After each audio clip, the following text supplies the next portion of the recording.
যদি 2 লাখ টুট না দিতেন, তাফসীরে মাযহারিতে লেখে আমাকে এমন বিশ্রী দেখা যেত যাদের 2টা টুট নাই, দাঁত বাড়িয়ে থাকে, এমন যদি কোন বেড়া তার মেয়ে ওই লোকের কাছে বিয়ে দিবে না।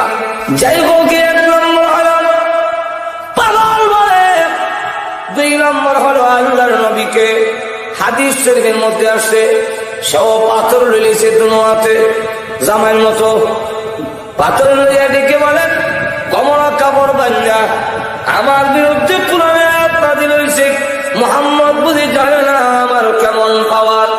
আমি আবু জাহেলের মেয়ে আর আবু লাহাবের বউ, আমার ডাবল পাওয়ার। আমি উম্মে জামিল, আমার বিরুদ্ধে কোরআনের আয়াত নাযিল হয়েছে। তখন এমনি গিয়া আল্লাহর নবীকে মারবে, খানায় কাবার কাছে গিয়া হাজির হয়েছে। আল্লাহর নবী খানায় কাবার কাছে কোরআন পড়েন, সাথে আছেন আবু বকর সিদ্দিক।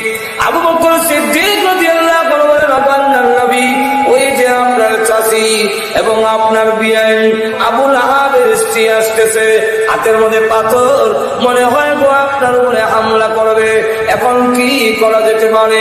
একজন মহিলা যদি হামলা করে তো ইজ্জত তো রক্ষা করা যাবে না, ফিরানো যাবে না, মহিলাকে ধাক্কা দিতে গেলেও বিপদ, আমরা রুহাইয়া পড়বো। এখন কি করতে পারি?